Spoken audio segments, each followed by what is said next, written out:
Alhamdulillahilladzi anzala al-Qur'an fi syahri Ramadan. Asyhadu an la ilaha illallah wahdahu la syarika lahu wa asyhadu anna Muhammadan abduhu wa rasuluhu la nabiyya ba'dah.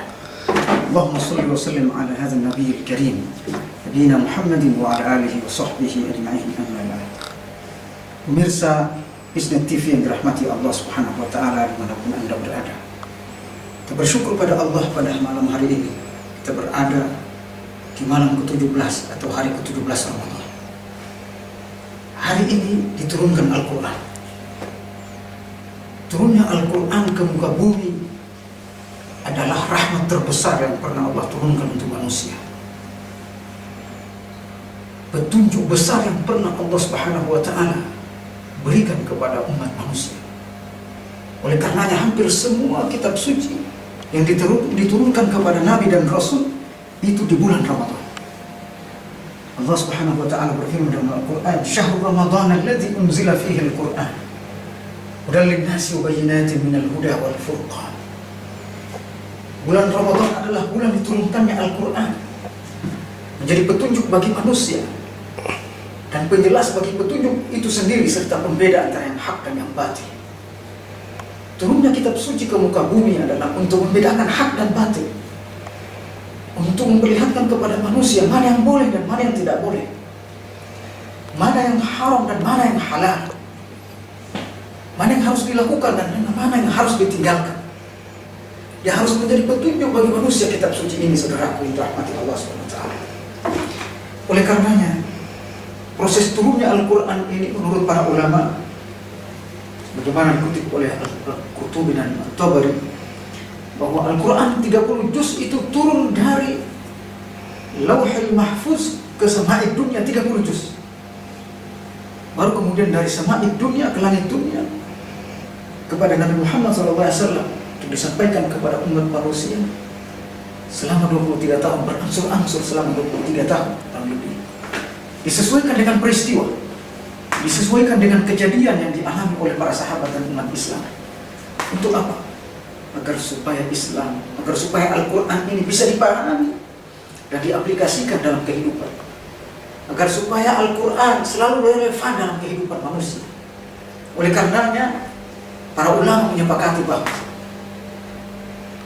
akan keluar dari Islam dan akan menjadi murtad orang-orang yang berani mengklaim bahwa Al-Quran tidak relevan dengan kehidupan manusia, berani mengklaim bahwa ayat-ayat Al-Quran ada yang tidak boleh lagi dipakai dan seterusnya harus ditinggalkan.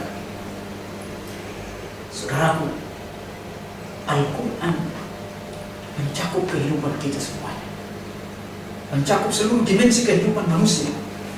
Al-Quran bercerita tentang, menerangkan tentang akidah, menerangkan tentang syariah, menerangkan tentang muamalah kehidupan sosial, menerangkan tentang politik, mengajarkan tentang ekonomi, mengajarkan tentang kesehatan dan seterusnya. Ma farratna fil kitab min syai', kata Allah. Kami tidak meninggalkan satu dimensi kehidupan pun dalam Al-Quran kecuali kami menjelaskan, kata Allah. Oleh karenanya Al-Quran pantas menjadi hidayah, pantas menjadi petunjuk bagi manusia. Saudaraku,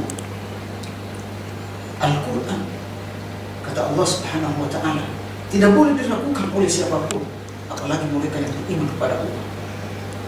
Alif Lam Mim, dzalikal kitabu la raiba fihi. Alif Lam Mim, itulah Al-Quran yang tidak boleh ada keraguan di dalamnya. Hudan lil muttaqin, petunjuk bagi orang-orang yang bertakwa. Al-Quran disebut juga oleh Allah Subhanahu wa ta'ala sebagai cahaya,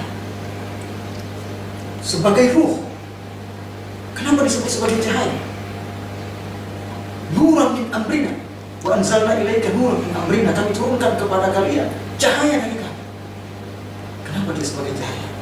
Karena dia menerangi kehidupan kita, karena dia menerangi kehidupan kita sehari-hari, perjalanan kita hidup di dunia. Al-Quran menjadi ruh, semangat. Manusia tanpa ruh akan mati. Manusia tanpa semangat tidak akan mampu melakukan apa-apa. Oleh karenanya Al-Quran disebut oleh Allah Subhanahu wa ta'ala sebagai ruh. Wa kadzalika auhayna ilaika ruhan min amrina. Demikianlah bagaimana Al-Quran kami wahyukan kepadamu, wahai Muhammad, ruh yang berasal dari kami. Oleh karenanya semakin Anda membaca Al-Quran, semakin kita semua berinteraksi dengan Al-Quran dengan baik, maka kita semakin mendapatkan ruh, cahaya, jiwa, semangat dalam kehidupan kita. Oleh karenanya saudaraku, mari kita terus menjadikan Al-Quran sebagai hidayah kehidupan kita, petunjuk dalam langkah-langkah kita sehari-hari, way of life. Jangan pernah jadikan petunjuk yang lain sebagai petunjuk dalam kehidupan. Jangan pernah menjadikan kitab lain sebagai kitab suci. Jadikan Al-Quran sebagai satu-satunya pedoman kehidupan. Inilah konsekuensi beriman kepada Al-Quran dan kitab-kitab yang lainnya. Saudaraku, terlalu besar, terlalu panjang, terlalu lebar kalau kita berbicara tentang Al-Quran. Terlalu banyak keutamaan Al-Quran yang Allah SWT sampaikan dalam Al-Quran itu sendiri, dan Allah sampaikan, Rasulullah SAW sampaikan dalam hadis-hadis. Rasulullah SAW bersabda, "Iqra'ul Quran, fa innahu ya'ti yawmal qiyamati syafi'an li ashab." Bacalah Al-Quran dalam hidupmu sehari-hari. Selalu membaca Al-Quran, karena Al-Quran akan menjadi penolongmu yang memberikan syafaat kepadamu di hari kiamat kalau engkau sering membacanya dalam kehidupanmu sehari-hari. Saudaraku, kita akan lanjutkan insya Allah bagaimana berinteraksi dengan Al-Quran yang sebenarnya, yang seperti diajarkan oleh Rasulullah SAW dan para sahabatnya, sehingga sahabatnya menjadi generasi yang unik, Jailul Quranil Farid. Kita akan sambung insya Allah pada pertemuan berikutnya. Wassalamualaikum warahmatullahi wabarakatuh.